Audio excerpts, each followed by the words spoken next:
following online. And questions will be in the, so comments or questions are in the Q&A. So it's the chat is not enabled, but the questions are in the Q&A.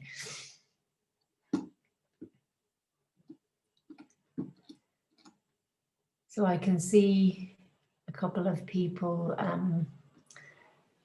joining us in the audience, a couple of familiar names. Welcome to you all.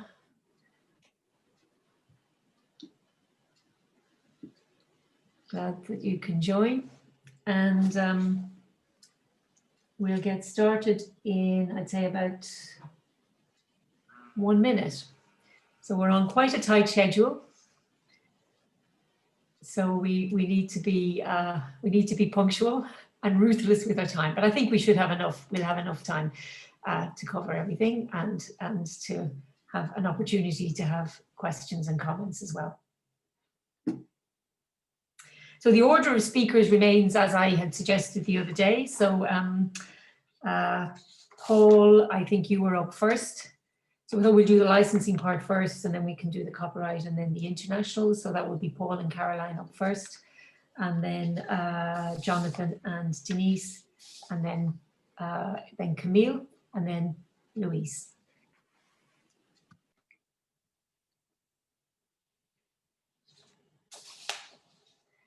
All right, so I'm now looking at my clock, and in Dublin it's 2 o'clock on the hour, so I suggest that we get started. So I would like to welcome everybody to this Global Congress session, Pandemic-Proof Libraries, Lessons from COVID-19. My name is Teresa Hackett. I am the moderator of this session. I work for an international NGO called EIFL, Electronic Information for Libraries, that works with libraries in developing and transition economy countries. I manage the program on copyright and libraries. So in our session today, we're going to have short presentations by 6 great panelists from around the world who bring together with them a wealth of knowledge and practical experience from a legal and a policy and a library perspective. There will be an opportunity to ask questions and to make comments, and that's down in the Q&A button at the bottom of your screen. So feel free to post any comments or questions during the session, and Camille and I will be keeping an eye on the questions. We do welcome contributions from different countries and different regions, because we would love to hear your experiences and any initiatives that you have you're doing in this area, because the issues we're discussing are really all global. So we have 80 minutes for our session, and it's a hard stop. So the organizers have told us that they'll terminate the session 3 minutes after the end of our allocated time. So we have to be strict. We will be strict on our time, but I hope that we'll have a good panel session and a good discussion as well. So just to introduce the session, we yesterday at the Global Congress that started on Monday, there were a number of sessions that touched on the issues that we'll be discussing further today. So if you didn't have time to check in or to follow those sessions, I recommend that you take a look. I'm sure they'll be available afterwards. So there was a session on WIPO, the World Intellectual Property Organization. There was a session on controlled digital lending, and there was also a session on education exceptions that mentioned, actually, Paul mentioned the statement from Guelph that you'll be talking about later. And the context for this session, and indeed the theme of the Global Congress this year, is that at the end of March in 2020, earlier in the year, 1.5 billion learners in 193 countries were affected by either national or local closures of schools and educational establishments. And these changes, as we know, they happened very quickly, overnight, and midway through the academic year, leaving teachers and students and librarians with no time to prepare. So for education to continue, it had to move online and off campus. And one of the key challenges for librarians is that the rules for the use of copyright protected material for online teaching and use are often different from the rules for face-to-face teaching. So the first task was to assess the impact of the new situation according to the copyright law or the licenses for the electronic resources to which the libraries had subscriptions. And this was to support teachers and students at that in this difficult time. So our session today will be structured into three parts, loosely structured into three parts. We'll talk about the licensing issues, we'll talk about some copyright issues, and then we'll talk about the international environment. So in terms of licensing, I think two issues emerged pretty quickly. The first one was that restrictions on the use of electronic resources in licenses didn't always accommodate this new situation that we all found ourselves in. So for example, there were limits, there may have been limits on the number of simultaneous users that could access the resources. There were restrictions on off-site remote access that was now needed and was essential in March. And so at the start of the pandemic, ICOC, the International Coalition of Library Consortia, issued a statement asking publishers to lift these restrictions on a temporary basis. So for example, to waive user limits, to lift restrictions on interlibrary loan or photocopy limits. And I think very importantly, in the context of our talk today, is to allow the use of all copyright exceptions in your national law, even if restricted by the license. Now, publishers responded by expanding access and easing these restrictions, and libraries are very grateful for this temporary relief that was offered. But I think it shows two things. One, it shows the extent of these routine restrictions that are in the licenses that libraries sign with publishers. And the second, and the question that has arose is that, like, should we have to rely on the goodwill or the kindness of individual publishers to deliver on the fundamental right to education, especially in times of crisis? So that's a question is being discussed. The second issue that came up in the context of licensing is that reasonably priced and widely available ebooks would help alleviate the pandemic situation when library access is restricted, so the access to the physical buildings are restricted, or when there are fewer print copies in circulation because of the need to quarantine the books that come back to the library. So you have books that may need to be quarantined for maybe 48 hours or 72 hours. So that means you've got fewer print copies in circulation. So our first two speakers will address this issue of textbooks. And then looking at the copyright issues, the question is, how do our copyright laws shape up in the pandemic? And are they a help or are they a hindrance? Well, copyright librarians were busy analysing their copyright laws in many countries, looking at the laws, looking at the exceptions. Do we have an exception to the communication to the public right or the making available right? Can we do this? So there were many, there's been a lot of discussion about national copyright laws. And of course, some copyright laws are better equipped than others. So we'll look at two countries, the US and South Africa, to see how library activities have fared in their law. And then Camille from IFLA will do a brief roundup of other interesting things that are happening, that are going on in this general space. And then from the international perspective, there have been a number of responses from the community and from governments proposing a range of voluntary and regulatory measures. And I'll just give a couple of short examples. From the community, we've had, for example, in Europe, LIBER, the Association of Research Libraries, called on the European Commission and its member states for a public interest defence for research and education and libraries in terms of crisis, such as COVID-19. Also in Europe, Communia put forward the case that the basic rights enshrined in the EU Charter on Fundamental Rights, such as the right to science and the right to education, should be applied as a break on exclusive right in exceptional situations. And in the US, library copyright specialist reaffirmed the role of fair use supporting remote teaching and research. And there have also been a number of initiatives from governments. So 15 major countries asked scientific journals to make their COVID-19 publications and data immediately accessible to support public health. So the countries included Australia, Canada, Germany, India, Japan, Singapore, UK, US, and the European Commission.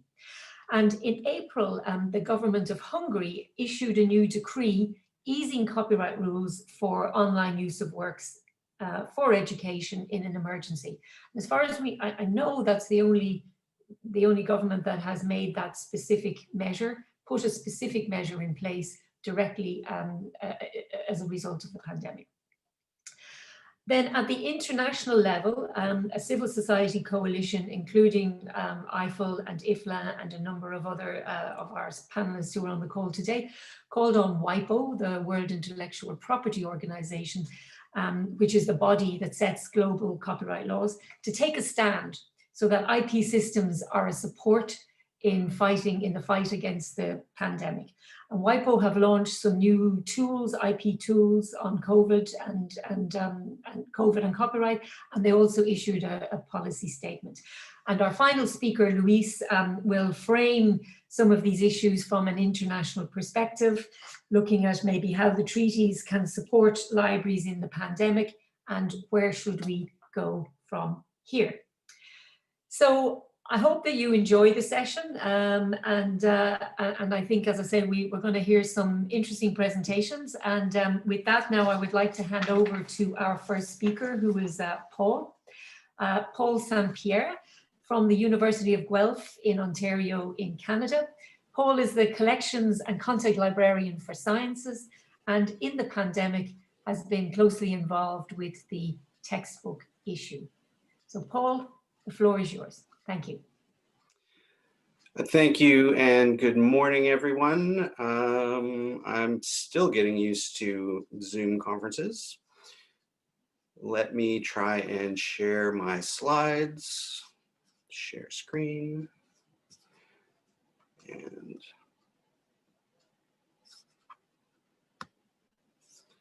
okay. So we're at the University of Guelph, which is in southern Canada. We're a medium-sized university, about 30,000 students, and we're a comprehensive research university. I will say I was not the lead on this project, and I should give due credit to Heather Martin, our manager e-learning and reserves, who's been on the hot seat this year, and Ali Versluis, our open educational resources librarian, whose job is really to promote the adoption of open educational resources on campus.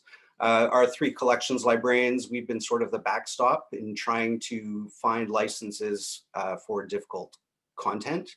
And I was tapped to present today. So moving right along, if I'm able to forward my slides.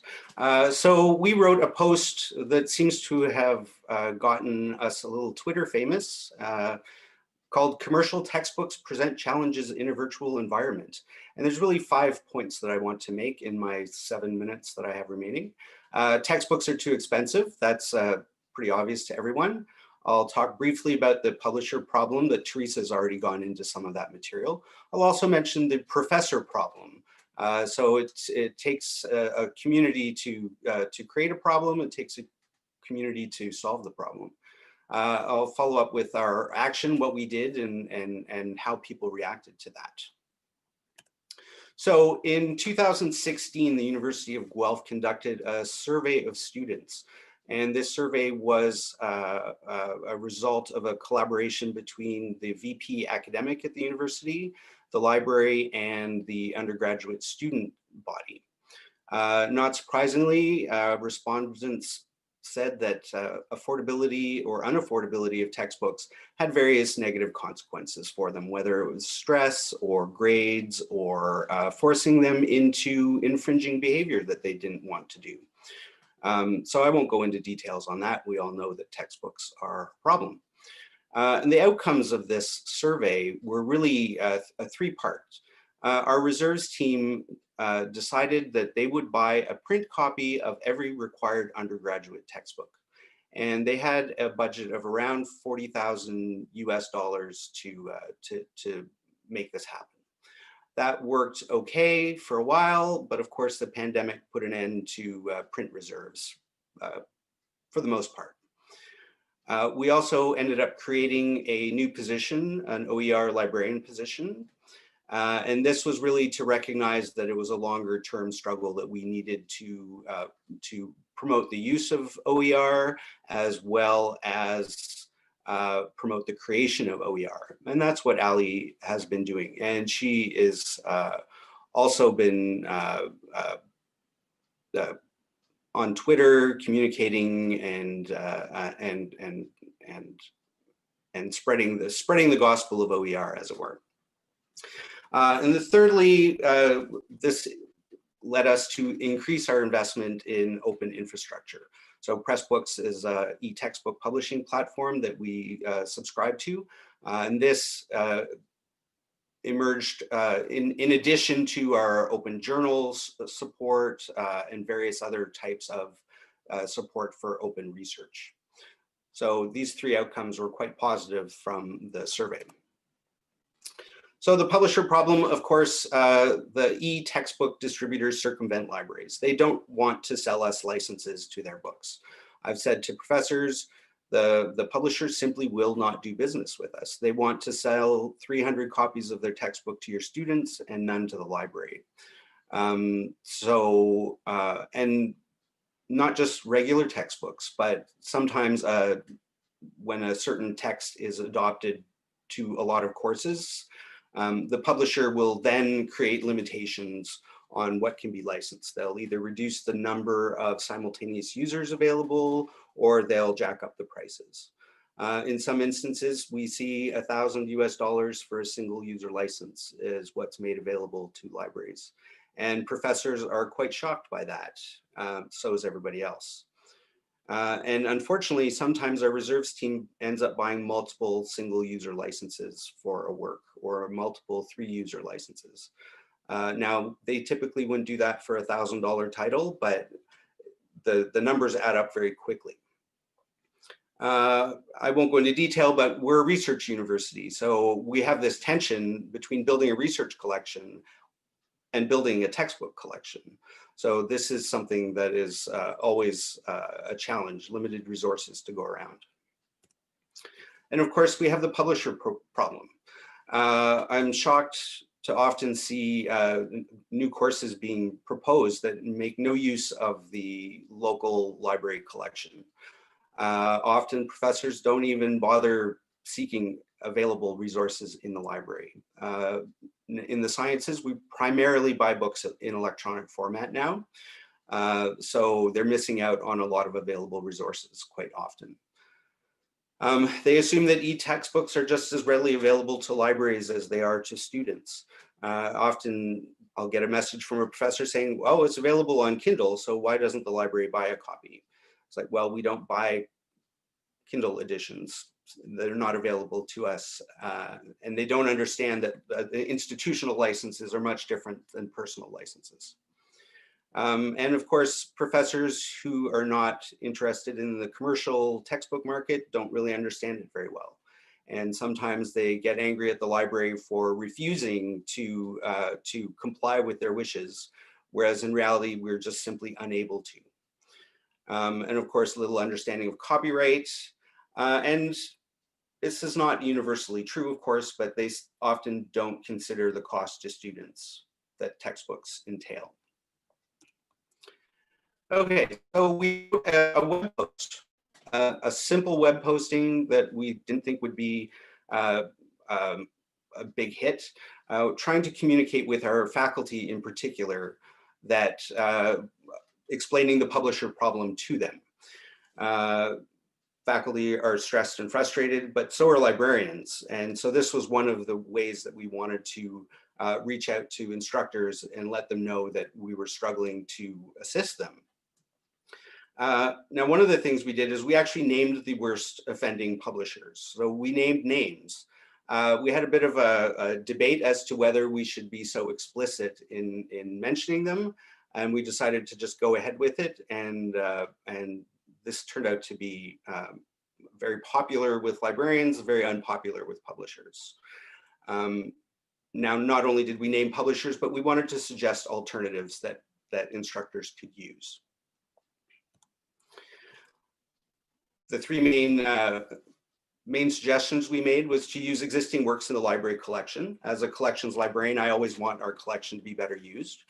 Our reserves team builds course packs, not traditional course packs that students purchase from the bookstores, but using our online learning platform, combining already licensed resources, fair dealing or fair use, freely available open access resources, and when necessary, getting copyright clearance for chapters and articles. And then finally, also another alternative is promoting open educational resources. So it was really a problem that we turned into a self-promotional opportunity for the library. And the reactions were really quite strong. Librarians reacted very strongly to the message and adapted it locally. So clearly, and we did this in June. So this was just as the free access was being shut off, and the problem for the fall semester was looming large for everyone. So lots of libraries have readapted our text around the world. It's been translated into at least French, as far as I know. It's opened more conversations about textbook affordability, both within the university and beyond. I had a phone call from one of the publishers, from one of the very large publishers, who wasn't very happy to be on our list, but understood the reason for it. And she was quite positive in our conversation that we were looking at ways that it's a problem for our users and what the publishers can do in response. It also, of course, strengthens our arguments for open educational resources. If we can't depend on publishers to provide affordable and accessible content, then we're going to have to do it ourselves. And it really brings up the need for librarians to engage with instructors in selecting readings.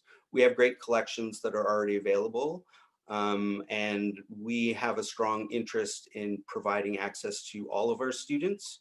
So working with instructors, I think, is one way to really get away from the textbook publishers. And yes, so I think that that's really a key note for librarians is if copyrighted material is not going to be made available, then we have to find alternatives. And we have to use our expertise with copyright and licensing to negotiate with faculty who don't have those skills. And I believe that is all I wanted to say. I have a couple of links here to our textbook survey results, as well as the post that we made in June. And that's all I have to say for now. I'm happy to take questions in the discussion part of the session. Okay, well, thank you very much, Paul. That was a very, very clear overview, and I think also raised some of the wider issues and the context for this discussion as well in a university. So thank you very much. And now we're going to hand over to, we're going to cross to the other side of the Atlantic and talk to Caroline Ball from the University of Derby in the UK. Caroline is a subject librarian in Derby, supporting law, criminology, policing, international relations and sociology programs. She's also the university's copyright and licensing advisor.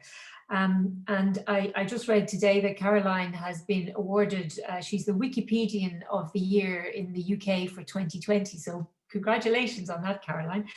But in the pandemic, Caroline has been involved in a UK campaign to investigate the academic ebook market. Caroline, over to you. Thank you. Thank you very much. Yes, I think it's quite interesting listening to what Paul was saying just there, because I feel like what we're doing in the UK is really the next step, effectively, in that we are struggling with the same issues, precisely the same issues about how do we make material available to our students. I think this is something that has been an issue for quite a long time, really. This is not something that is new to our current situation, but I think the current situation with COVID, with so many libraries being closed or having restricted access and having to rely so especially on our electronic resources, has really brought this issue to a head, really. So what we are doing in the UK at the moment is we have an open letter that has been drafted. It's been kind of kicked off really by Joanna Anderson from the University of Gloucestershire and Rachel Bickley from London Metropolitan University. And I think basically it was a we're mad as hell and we're not going to take it anymore kind of moment. I think we've had these same issues that Paul have. We've been looking at, what can we do about alternatives? How can we make our academics and instructors use material that we do have access to? But there is a very serious pedagogic issue there about not allowing academics to use the material that they want and they need, simply because it isn't available. And it isn't available because of a real decision taken by publishers to not make it available. And I think that's the key kind of issue about this whole campaign, is that it is not that the material doesn't exist. It is not that it is totally inaccessible in that sense. It is publishers are choosing not to make it available to libraries, or they are making it available at prices that are so extortionate that libraries can't afford to buy this material. And that's a real decision being taken by the publishers. And, even under normal circumstances, that was an immense frustration. But I think now it's almost getting to the point where libraries feel like we are being held to ransom. We are desperate to get this material in electronic format, and we simply can't, because now we cannot rely on our print holdings to fill in the gaps, whereas previously we might not have bought ebooks that were available because we couldn't afford to, or where ebooks weren't available at all. Previously we would go, okay, fair enough, and we would go and buy maybe more copies of the print books. But now, with access to our libraries being restricted, with the need to quarantine items after they've been used, it is really, really vital that we try and make material accessible electronically. And increasingly, that's where we're finding that our hands are tied by the publishers. Just as Paul has found, many ebooks are simply not available because publishers have decided that it isn't in their cost benefit to make them available to libraries. They prefer to sell directly to students. Some ebooks are only available in packages. So, it's a case of, yes, of course, you can have this ebook. You've just got to buy these 100 others that you don't really need. Some are only available on bespoke subscription platforms. So I'm thinking in my own areas of things like Law Trove, to get OUP, Oxford University Press law textbooks. They are only available on Law Trove and only by subscription. Some books are only available via the e-textbook model, so on platforms like Cortext or VitalSource. And those that are available on what we call aggregate platforms are often exceptionally and unreasonably expensive, as Paul was referring to there. It's not uncommon to see instances where ebooks are 1,000 times more expensive than a print book. I think recently on Twitter I saw a librarian sharing possibly the most extreme example I've ever seen, which was for a book from Wiley Blackwell. I will name names and shame, just as Paul has been. It was a book called Hofbrand's Essential Hematology. We'll see how essential it is. It was a single user license for 1 year. And it was, well, I'll say, first of all, the print was £50. The ebook was £99,999.90.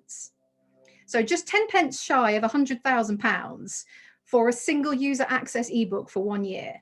And, when you hear stories like that, it just absolutely enrages you.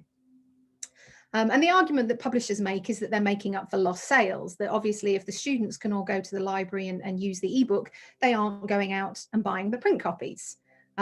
It's the fallacious argument, because by that logic, then a single user ebook should cost the same as a print book, which is still a single user item. Only one person can borrow a book at a time. But you know, that's the argument that they make, that they are making up for those lost sales. Now, it's an argument that's been thoroughly discredited when it comes to things like film and music piracy. You know, someone taking advantage of something that's available to them for free does not mean that they might otherwise have gone out and bought that item. So we feel that, you know, if it doesn't hold true for music piracy and it doesn't hold true for film piracy, it doesn't hold true for our ebooks either. You know, an academic ebook made available by a library does not eat into print sales. It does not mean that students would have gone out and bought those ebooks. And obviously we don't have an issue with publishers making a profit. You know, it's an industry, they have a right to make a profit. But what we're talking about here is profiteering. You know, there is absolutely no justification for some of the pricing that we are seeing here. And this is a case where some of these prices have gone up since the COVID emergency, where publishers are absolutely taking advantage of this current situation to hike prices because they know that universities can't make this material available any other way. And that's really what's kind of kickstarted this campaign. So what we have is an open letter that is currently circulating mostly on Twitter and being signed by librarians, lecturers, students, researchers, archivists, and it is addressed to the chair of the Education Select Committee in the UK Parliament, basically calling for an inquiry into the practices of the academic publishing industry, calling for an inquiry into how this is allowed to continue, how this is allowed to happen. You know, it's a particular issue, I think, in the UK at the moment, because there is a lot of agitation on the part of students about the fees that they're paying, about what they are paying for, about the service that they're getting. And it really brings it home to some students when you tell them your £9,000 a year is paying for 5 or 6 ebooks. The money that you are paying is going into the pockets of these big multinational publishers who are holding this material to ransom effectively. Academic publishing is basically an oligopoly. You have these massive publishers with many imprints underneath them. So it's not like there's always alternatives for some of these texts. It's not like you can always go and shop around. You know, if you need a particular ebook, you need that book. And sometimes these publishers, you know, the prices that we're being asked to pay, particularly in an era now when budgets are under so much pressure, is meaning that kind of educational and scholarly and research material is just locked away. It's just completely inaccessible. And I think the current situation and the way that the academic and research community kind of opened up all research around COVID, you know, made material available, didn't allow it to be locked away behind paywalls, really demonstrates how much the whole world benefits when access to that kind of vital information is available. So this campaign is really designed to try and raise awareness of this issue. As Paul was mentioning there, you know, even within our own communities, many people are not aware of these issues. Academics are not aware of these issues. And I think librarians, traditionally, we're very good at kind of make, do and mend. We don't tend to you know, kick over the traces. We don't tend to make a huge fuss. We do tend to just get on with things. And I think we've got to the point now where librarians are really being pushed too far when it comes to ebooks, where we feel like we are being taken advantage of, where the prices are just getting higher and higher, and increasingly we cannot make material available to our users. And that's the point that we've got to. We're here really in the UK, where we're asking our government to now pay attention to this issue, because it has enormous knock-on effects to students, to academics, to research, to education. You know, this is not just a niche little library issue. It is much bigger than that. So we are effectively starting to fight back, or trying to at the moment. So we're still gathering signatures to this open letter at the moment, and then I think the end of next week it's going to be delivered to the chair of the Education Select Committee, and hopefully we might see something happening. So I'll just share my screen with you so you can actually see the website if I can. I'm not sure if it's going to. No, I don't think it wants to. But the web address for it is academicebookinvestigation.org, if anyone is interested in looking at it. The text of the letter is completely open. So if anyone is interested in trying to kickstart a similar campaign in your own country, I think we would really, really welcome that. And I think the more that we can, join hands across borders and make people aware that this is not just a parochial issue. This is not just a UK issue or a Canadian issue. This is a global issue because these are global publishers. I think that the more impact this can have. So we're really keen to work with others, with other countries who are looking at trying to get a similar investigation going, because I think if we can, broaden the scope of this and make people more aware of it, it's only going to have more impact. So I'm ranting a bit. Anyone who knows me will know I can rant for England on this topic because I get so angry about it. Well, thanks so much, Caroline. And I think that was really a really interesting rant. We put the link to the open letter into the chat, so it should be available for everyone there. And I think remarkable similarity between the two issues, between the issues in both countries. So it's not a national issue. It really is a global issue affecting all institutions that need access to this material. I encourage if any of our participants have any questions, please type your questions into the Q&A, and we'll be glad to take them up at the end of the session. So with that now, we're going to shift slightly from the licensing to the copyright side to see what supports and how does copyright law, how has that supported or provided assistance to libraries in the COVID times. Our first speaker is Jonathan Band. Jonathan is adjunct professor at Georgetown Law in Washington, DC. Jonathan is a copyright lawyer known to many of you, I think, with experience working with libraries, archives and education, helping to shape copyright law and policy worldwide. And Jonathan will address in particular the issue of fair use in US law. So Jonathan, over to you. Thank you very much, Teresa, and thanks to everyone for joining this panel. So U.S. libraries have had the same licensing issues that the previous speakers indicated, and not surprisingly, we're dealing with the same language, English, same publishers, and so the challenges are all the same. One advantage the U.S. libraries have had in adjusting to the pandemic, this is the academic libraries, is fair use. Now, of course, that exists in Canada in a very similar form, but not of course in the UK and elsewhere. There it's fair dealing, but it's more limited. So in particular, one of the things that has helped libraries, academic libraries, continue to serve their research function, at least during the pandemic, is the seeds were planted more than a decade ago in the Google Books project. And so Google Books project was this huge digitization project. It led to the creation of the HathiTrust Digital Library, which is a consortium of probably over 100 libraries by now that have this database of 15 million, 20 million, who knows how many volumes of books. And these are scans of all the books in the collections of all these libraries. Now, until now, the access has been relatively limited, the access to full text. So you could do text and data mining, but if you wanted to see full text, the full text was really only available to people with print disabilities.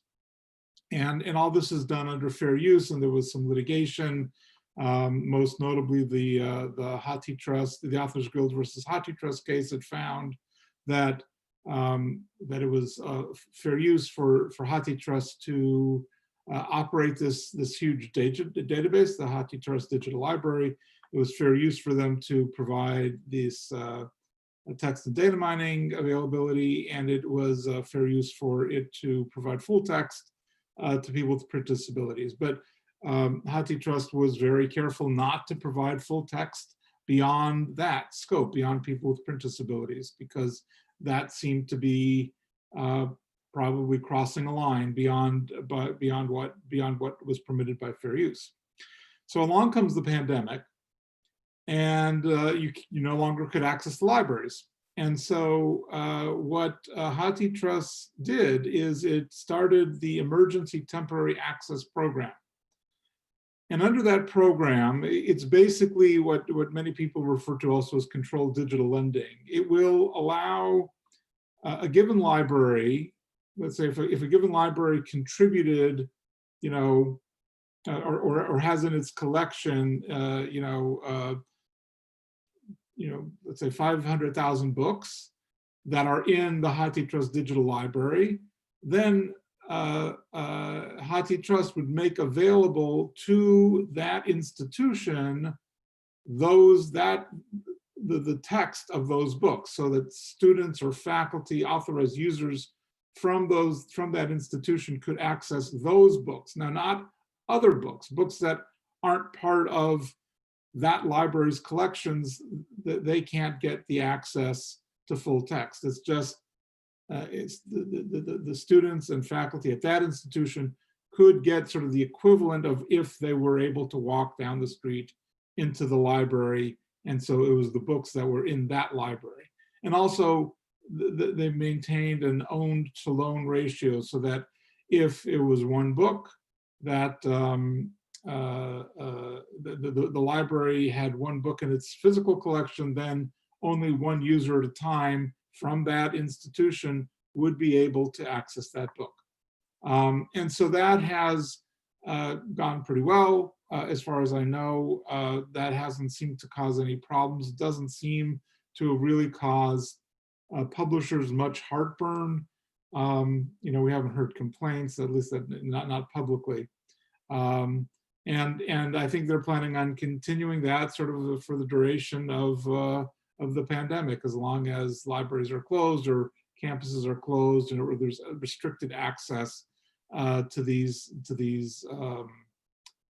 collections. And again, that's all done under fair use theory. And so kind of the expanding access was saying, well, okay, we're in a pandemic.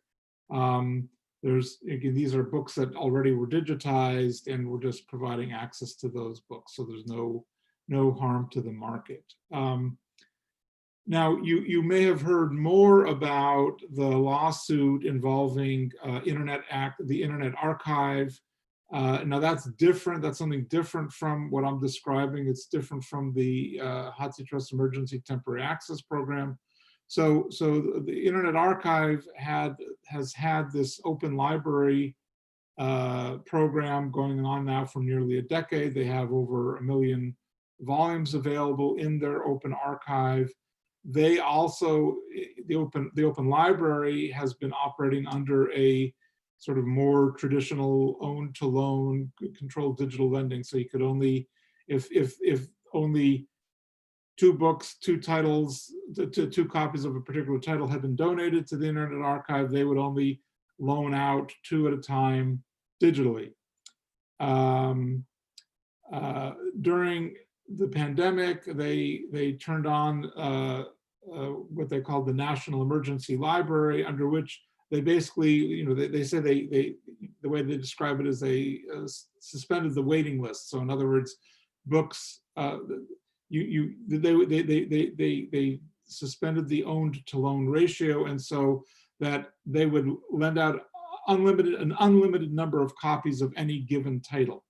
And so the theory being that all the public libraries and all the academic libraries in the country were closed, and so all those users would otherwise be able to go to the libraries to access the books. Now those books weren't available, so they would be they were available without a wait list from the Internet Access National Emergency Library. They had some restrictions. They tried to exclude more recent titles. So this was basically, books that were 5 years and older, but some more recent titles were included. It was not, unlike the HathiTrust Emergency Temporary Access Program, which was academic libraries and mainly monographs and all of that, truly academic books. The National Emergency Library had a lot more popular titles, trade books and so forth. It sort of was a mix of whatever had been donated to the Internet Archive's open library program. The publishers complained very loudly about that, as did authors groups such as the Authors Guild, and then, in fact, the lawsuit was filed. Now, the Internet Archive had announced when they started the program, they said, well, we'll probably end it at around June 30th. Hopefully things will start easing up by then in terms of the pandemic, and also other approaches, maybe publishers will ease up and make more things available. And so the lawsuit was filed sort of in early June. Internet Archive suspended the National Emergency Library about a week or two earlier than they otherwise would have. We all hope that at that point, once they turned off the National Emergency Library, the publishers would drop the suit, basically declare victory and go home. But they have persisted. They're still seeking damages for the National Emergency Library, even though it doesn't appear that it really was all that heavily used. And also they're pursuing the open library, so the pre-existing program, which makes works available on an own-to-loan basis, not just sort of on the unlimited basis of the National Emergency Library. And so that aspect of the lawsuit is really troubling to the library community, because not only does it sort of get into what the HathiTrust is doing with the emergency temporary access, but many other libraries are considering controlled digital lending in one form or another, for certain subsets of their collections. So we'll have to see what happens. There's a discovery plan, and that litigation seems to be going forward, and it could, litigation in the United States takes a long time. So that could really be very long in its going forward. And again, the publishers really seem to be, set on seeing this through. So in any event, those are the two big programs that have been underway under fair use, and I'll stop there. Thank you. Okay, thanks, Jonathan, for that overview of the situation in the US. And now we're going to go south to South Africa, and we will welcome Denise Nicholson to tell us about what's happening in your part of the world. Denise. Good afternoon, everyone. I'm going to read my presentation because of the short time I have, but thank you very much for the opportunity to speak to you about the situation of copyright in South Africa, which is a developing country in transformation. The COVID-19 pandemic has highlighted the long-known inadequacies and restrictions in our current copyright law that negatively affect access to information, knowledge sharing, and the provision of relevant teaching and research materials in our educational institutions. Our current law is 42 years old, totally outdated, with fair dealing and limited exceptions for education, libraries, and archives. It has no exceptions for people with disabilities and does not address the digital environment at all. On the 27th of March this year, South Africa went into level 5 lockdown in terms of COVID protocols. Libraries, archives, museums, educational institutions, as well as bookstores and most businesses were closed at a very short notice. University residences were swiftly evacuated, resulting in many students having to leave their residence rooms and leave their textbooks in their rooms before they left campus. Access to hard copy material, multimedia and archival collections in libraries and archives was obviously totally closed off. And even now in level 1, some libraries are still closed or partially closed. Overnight, e-learning platforms became the virtual classroom for schools and tertiary institutions. Suddenly, institutions had to find funding to assist students with training, software, hardware, and data to enable them to access their study material online. Educators and students basically had to quantum leap totally into remote teaching and learning mode. They had to scan book chapters, articles, images, and other teaching material that they could access from personal or loaned copies that they had, and then upload them to password-protected e-learning platforms. They, of course, hit the copyright barrier. Since hard copies were not available to their students, they needed to use more material than usually allowed, for example, 2 or 3 chapters rather than 1, which the licenses for collecting societies don't allow. Alternatively, they had to use sections from ebooks. When some lecturers did apply for permission to use extracts from ebooks, the publishers and collecting society declined their requests, saying the licenses did not permit this. They also told them that their students would have to buy the ebooks, even though they had already purchased the hard copies, but they were stuck in their residence rooms. This obviously was not possible for the students. Ebook prices in South Africa are unaffordable for students. Some books are more expensive than in developed countries.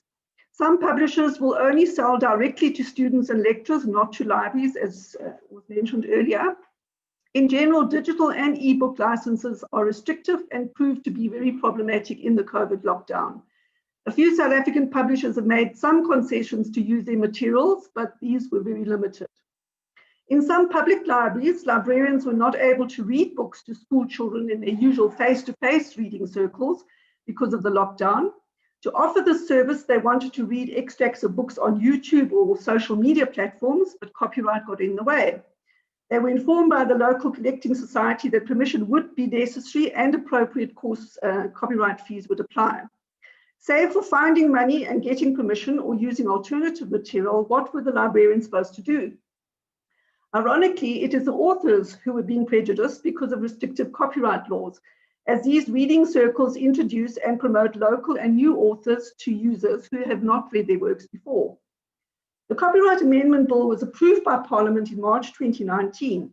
It has fair use and appropriate exceptions and limitations for libraries, archives, museums, and galleries, as well as for education and research and for people with disabilities. It also gives authors and creators more control over their works and will enable them to get a better deal on royalties because collecting societies will be regulated. It brings the law into the 21st century and will enable South Africa to positively embrace the 4th Industrial Revolution. These limitations and exceptions would have been extremely helpful to all stakeholders in the COVID lockdown, but especially to the library and educational sector and for people with disabilities. Unfortunately, due to much pressure from the US, the EU, and international entertainment and publishing conglomerates, our president returned the bill to Parliament on the 16th of June, right in the middle of the lockdown. He referred all these helpful exceptions back for review on the basis that they may be found to be unconstitutional and in conflict with the Berne three-step test. He notably and unconventionally based his entire decision almost word for word on one submission from a senior counsel representing the Copyright Coalition of South Africa, which strongly opposes the bill. Many submissions and letters from international, regional, and local organizations and a senior counsel opinion to Parliament and the presidency in support of the bill were seemingly ignored by the president. One does have to question his motives, especially since all the exceptions for the educational and library sectors are legitimate exceptions already enjoyed in many developed countries in this world, around the world. They were drafted within the framework of our Constitution, human rights conventions, the Farnham Copyright Commission Review, the Marrakesh Treaty, the Eiffel Model Copyright Law, as well as various assessment studies and research reports, WIPO studies and treaty proposals that South Africa strongly supported through the Africa Group. It also adopted various clauses from progressive copyright regimes around the world, including fair use from the US and a number of other countries that have fair use. Well, it is therefore crucial now that the Parliament addresses the constitutional concerns raised by the President expeditiously, astutely, and transparently, so that the bill can be finally enacted for the benefit of all South Africans. Thanks very much. Well, thank you very much, Denise. And I just realized that I hadn't actually introduced you at the start of your session. So just for the benefit of the attendees and those who don't already know you, Denise is the scholarly and communication, and she works at the Wits University in South Africa, where she's the scholarly communications and copyright services officer. And Denise has been a tireless campaigner for copyright law reform in South Africa for many years. So thank you very much to Denise for that. So now I'm going to hand over to our next speaker, who is Camille Francoise. Camille is Policy and Research Officer at IFLA, the International Federation of Library Associations and Institutions. And Camille is going to give us then a little roundup of some other interesting developments or interesting initiatives from around the world. So Camille, the floor is yours. Thank you very much, Teresa. So first of all, thank you for having IFA in this panel. And I would like especially to thank you, actually, Teresa, because with IFL, you've made two very useful big piece of blogs on COVID-19, and I think it has been very helpful for the library field. So since we are quite short in time, I will just go within the subject already. So I will talk about three cases, Australia, Hungary, and Japan, because they had three different approaches and friendly outcomes from an educational perspective. So Australia, so in August 2020, the Australian Ministry for Communication announced a new copyright reform linked to the COVID-19 pandemic. And I quote, they note the need for change has been further highlighted during the COVID-19, with school, universities, cultural institutions, and government moving more services online. So their aim was to provide a more flexible and adaptable framework that will better support the need of Australians to access content in an increasingly digital environment. So they actually developed significant amendments to the library and archive exception set out in the Copyright Act in '68. So just very quickly to provide you with a general information. So as I said, it's a modernization of the library exception, which includes how to allow material held in the collection of institutions to be made available online for browsing at least. Also amendments on the document delivery and inter-library loan exceptions. So to simplify off-site supply of unpublished and audiovisual material. And other exception also as the modernization of education exception to ensure that copyrighted materials can be used in the same way for online and home learning as in the classroom. So, so for the moment, this is still a process ongoing, so it's not really clear exactly the details that would be finalized within this reform, but we are hopeful that this would make a significant change. So that's one thing. On Hungary, I think, Teresa, you already mentioned it. And for the people that followed the previous discussion yesterday, we already discussed a bit the case of Hungary with their speedy implementation of the Article 5 of the EU-DSM the copyright reform in Europe. So I think it's important to say that in this context of the wider emergency response, like Hungary modified the existing educational exception to include digital uses. So while originally intended to be a temporary measure, the government subsequently decided to that some elements could be made permanent and with in the same time as doing the implementation of the Article 5 for the use of work for teaching activities.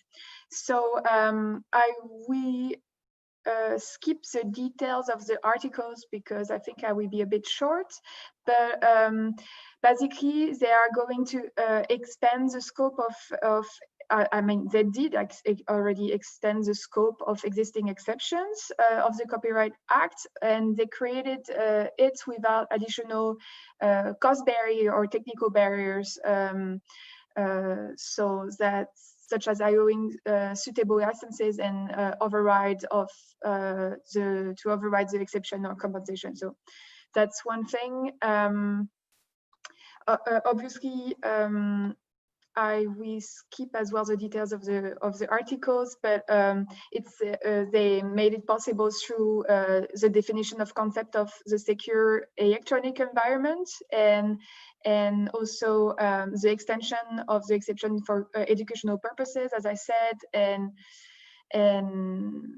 additional changes. And when it comes to Japan, so this is still ongoing because the Ministry of Education in Japan started a month ago a consultation and a discussion on copyright law and necessary amendments that they would like to make about exception and limitation to copyright for libraries, especially related to digital materials. So the ministry has hosted this consultation with several feedbacks from different stakeholders and released a draft with the main issues related to the closure of the libraries during the pandemic. And they acknowledge that, and I quote, that they underline that there is a need for access to library materials through the internet because it has become more and more apparent in the pandemic. So the key points of it came with a package of amendments, but the key points are to simplify the access to out-of-print material, and to facilitate the access for users while having the library building closure. Also the library material transmission services, so the document delivery system to be able to also provide online access, and other related issues that they didn't for the moment detail, so I will just be able to name them. So the scope of libraries and the elementary, middle, and high school libraries, and also the definition of library material, so handling of material borrowed from the library, other libraries. So that's it for me. Thank you very much. Okay, thank you very much, Camille. So we have some developments and some initiatives from other countries around the world, which I think helps to fit the global picture. So I encourage you, if you have any questions, specific questions for our panelists, or any general questions or comments, I encourage you to put them into the Q&A or the chat, because I believe that I'm not sure. Yeah, I think the chat is open to everybody. If not, please, we're keeping an eye out on the Q&A. We do have one question already from Paul, one of our panelists, and I think I'm actually going to ask Luis to answer that question at the end of his presentation, because it fits very much with what Luis is going to say. So Luis is, we're very honored for Luis to be here. I think, Luis, this is your third session on at least your third session on the Global Congress, so you've been very busy over the last couple of days. Luis is the director of an NGO in Chile called Innovarte. He's a lawyer and former vice chair of the WIPO Standing Committee on Copyright and Related Rights, that's SCCR, which is basically the body that sets global copyright norms. And in 2004, while representing Chile at WIPO, Luis introduced the exceptions agenda at the SCCR, proposing a treaty for the benefit of libraries, education, and people with disabilities. And one of the outcomes of that initiative was the Marrakesh Treaty, adopted by member states in 2013 and now being implemented all around the world. So, Luis, you're going to talk to us a little bit about the international environment and what supports there might be, and then how we might be able to move forward after hearing all of these issues. So thanks, Luis. Well, thank you very much. Thank you, Teresa, for your kind invitation. You really are doing a great job on promoting access and justice in copyright. So I take the opportunity to recognize it, Teresa. Thank you. Also, I would like to ask you to remind me when I have 3 minutes left. Otherwise, I might, overrun my time. Well, first, I will not go into the justification for the reforms that we need to do, because you have already explained it very well. I will just frame it as I have said before, that this is not an issue of access to knowledge or access to culture as it used to be. Now it's an issue of access to life, because how dangerous might be, a book, being shared by many hands in a pandemic era. So having libraries to move to digital and to allow a new frame of copyright for permitting digital lending and digital services is an essential matter for all countries and governments and people with the goodwill. Saying that, let's go to take a look of the international.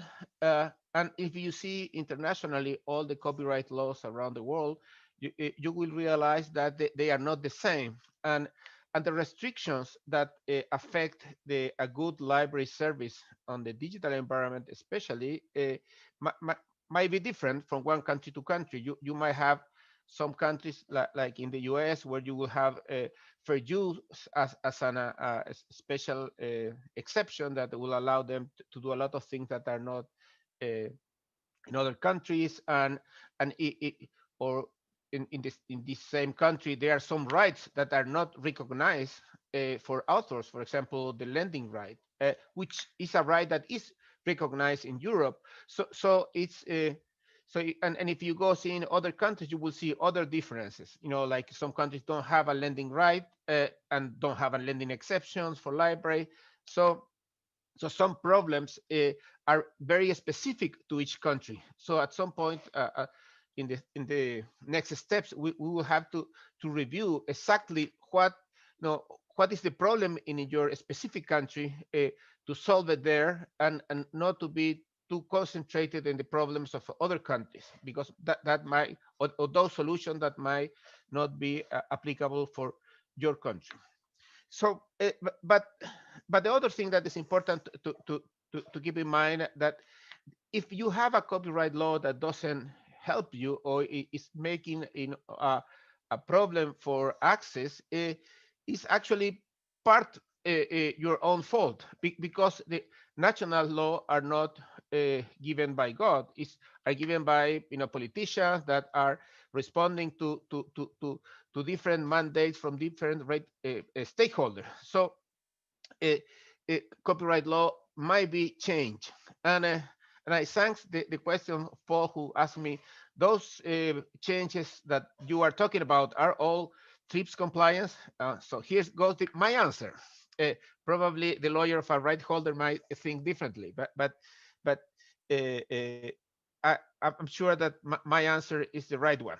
Well, the first thing is that not all countries have the same national law, and not all countries have the same international frame, because there are a number of international treaties that provide for copyright, and in some countries you will have a stronger copyright international regime than others. So for some countries, some treaties are a problem. For other countries, those treaties are not a problem. In my explanation, I will assume that you have the worst scenario of international law, where you have all those treaties that give a nightmare to any librarians. So, on what are those treaties?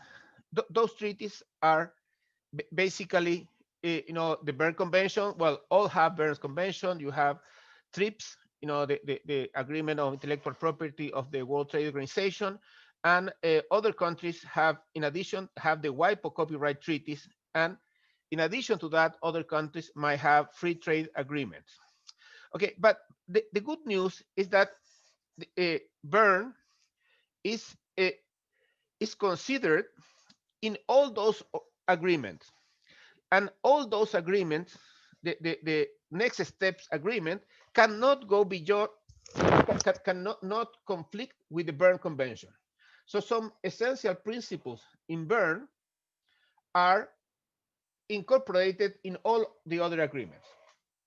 So you have some key exceptions, key provision that allow flexibilities in Berne Convention. And in the case for what we are speaking, the most relevant will be Article 9 and Article 10. Article 9 that allows, reproduction for general purpose, and Article 10 2 that provides uses not only limited to reproduction for illustration for teaching. And that is a very wide exception that is not, in my judgment, subject to the three-step test because has a special frame, which is or a standard, which is called fair practice.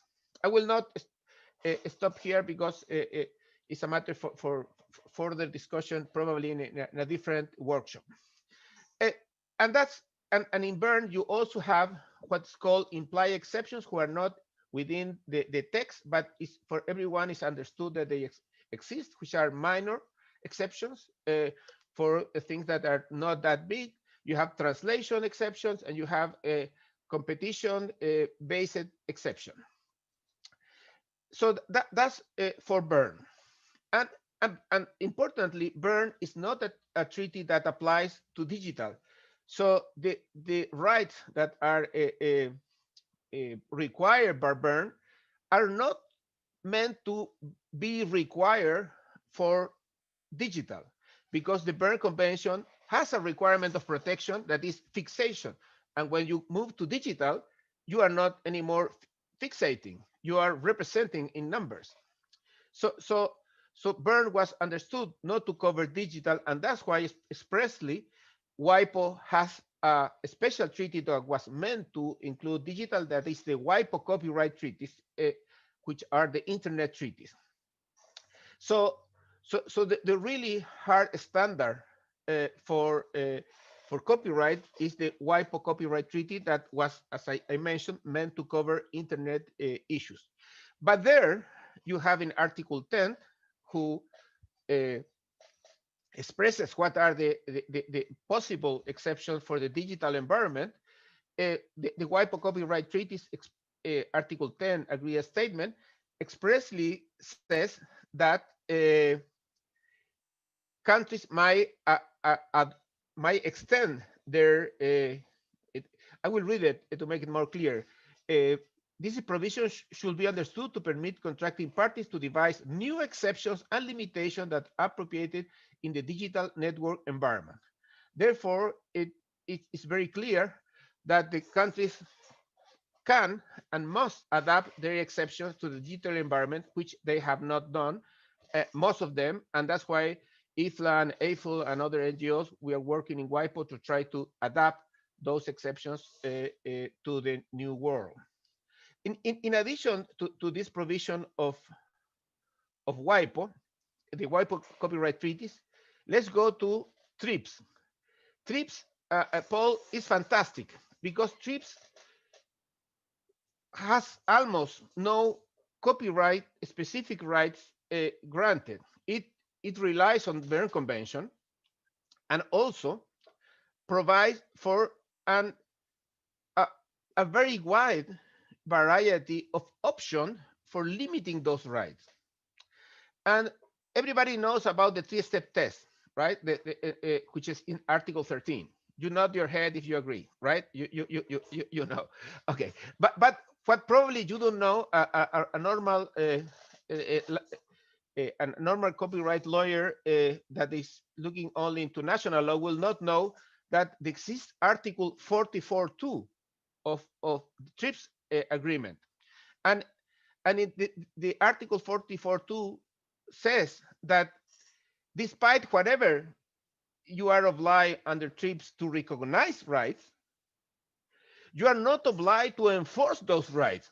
It's very weird, right? You say you recognize the right, but in case of the remedies, Article 442 says, in any cases, when a remedy are inconsistent with the agreement, members shall provide at least that somebody there is a declaratory judgment and adequate compensation. So, and this is something that US use a lot, because in the US, in case, even if you are found that you have an infringement of copyright or patent law, the judge might say, okay, you're right, you infringe the law, but I think that it's better that you continue your infringement, but you have to pay something. So this is a fast track compulsory licensing or limitations subject to remuneration. And so, and very few countries, actually, I only know about the US that uses this. So this is a completely unused flexibility to give a comfort to libraries. Also, Article the TRIPS has another fantastic article, which is Article 73, which is called the security exception. An article shall be construed to prevent a member taking any action which is considered necessary for the protection of its essential security interests. Take that. So it clearly, in a case of a pandemic, you might completely, decide whatever you need to decide, and that's why India and South Africa are proposing in the TRIPS Council a waiver, for IP with regard to the pandemic, including copyright and patent. So clearly there is a space for copyright reform. The problem is, as South Africa experienced, is not only an issue of whether you have the flexibility in international law. It's an issue of political power, and factual power playing the game. Therefore, we need, as a community, and I'm going to my recommendation. Teresa, give me 3 minutes before you kill me off. Okay, 2 minutes. Okay, I will leave I will go very fast. So we have two levels of engagement. One level of engagement is focusing on the pandemic, and the other level of engagement is for the long term. So in the case of the short term and using the pandemic, we clearly need to create political pressure on WIPO, the TRIPS Council, the World Health Organization, and UNESCO, asking for fast-track declarations to provide security to library services. And for the long run, we need to improve what we already have on WIPO as a proposal for libraries. I will share my screen to make sure that you can take a fast look on all the proposals. How do I do to share the screen? Oops. There's a green button at the end, at the bottom of your screen, a green button, share screen. Let me see. Luis, we can send the slide. Okay. Okay. You're right. Okay, so I will read it very, very quickly. So the first recommendation in short term is a political declaration to ensure libraries can provide digital services on a pandemic in each country. So that means to ask your favorite congressman. Also, we need to have a declaration asking library digital services declared as an essential service on a pandemic. Third, in addition to that, we should work on reporting missing elements on the copyright exceptions for library services in each country, so we can tailor the reform, a specific reform in each country. Also, we should try to take the issue of library services and copyright as an issue of health, and therefore we should work towards declaration in the World Health Organization, in PAHO, and engage civil society working on access to medicines to also see this as a matter of health. And finally, we should try to craft a mobilization campaign, stressing the issue that digital lending saves lives and bad copyright kills. Oh, thank you. I stop here. Well, thanks very much, Luis, and well done for doing such a great summary in a very quick time. I understand the pressure. But I think we've you've really brought everything together at the end there. So send me your slide, and we'll put it up. I'm guessing that the organisers will have that there'll be a space to put up presentations and slides. So we'll make sure that we can include it in there. I really appreciate those very kind of concrete ideas, and I think the idea that we have to look to different fora. So we go to, you know, the different international organizations, WIPO, and UNESCO, WTO, and the TRIPS Council, I think is very good. And I'm glad that you mentioned, you know, I'm glad that you mentioned the external pressures and the political pressures, because I was going to, you know, respectfully disagree with your assertion that if our copyright laws are not working for libraries, that it's our fault. Because you know, we try as a library community, we try real hard to get copyright reforms, and sometimes it's very difficult. And I think the case of South Africa is a kind of a very obvious public example, and a very maybe extreme example where you had like the EU and the US really hammering on the government. But we see it in all different ways in all different countries. So you're quite right that it isn't just an issue of flexibilities in the treaties, but it's also an issue of political power and pressure and lobbying. And I suppose we need to strengthen our messages that we are acting in the public interest and in the interest of education. And we also have rights. So I thought the approach from Communia, for example, to focus on looking at the area of fundamental rights, and you know, how we can balance those rights to education and research with the rights, the exclusive copyrights. So I know that we're coming very close to the end of our session. I've been keeping an eye on the Q&A. We don't have any other live questions. So I'll just give one last opportunity for questions or comments from any of the speakers. Diego, how much time do we have left? Maybe you can tell us, or are we up against, are we there? It's not. Okay. Teresa, may I make a brief comment? Something that I didn't say in the list of things. The other thing that we need to do is to build, you know, a relationship with authors, you know, because this cannot be seen as against the authors. It's against to abuse. So I think it will be very helpful if we try to make a dialogue with authors on fairness, because probably we could help them with things that abuse them, you know, which are completely unacceptable. So they don't see libraries as the problem. I see the problem is other things for them. So if we have a conversation with them, you know, excluding, you know, the intermediary, and then go including friendly intermediaries. So that's my point. Yeah, thank you. That's a very good point. And of course, we do very much wish to work together with authors. And I was interested in the comments that from Caroline and Paul, that you know that it's also working together with the academics and the professors in your institutions, who very often are the authors of these the academic textbooks as well. So that's another point well taken. So guys, I think we are really right up to the end of our session. Diego is sending me messages, and yeah, so here we are. So we're going to end the session now. Thanks so much to all of you for listening in. Thank you very much to our panelists, presenters. Thank you to the interpreters who have been interpreting our session.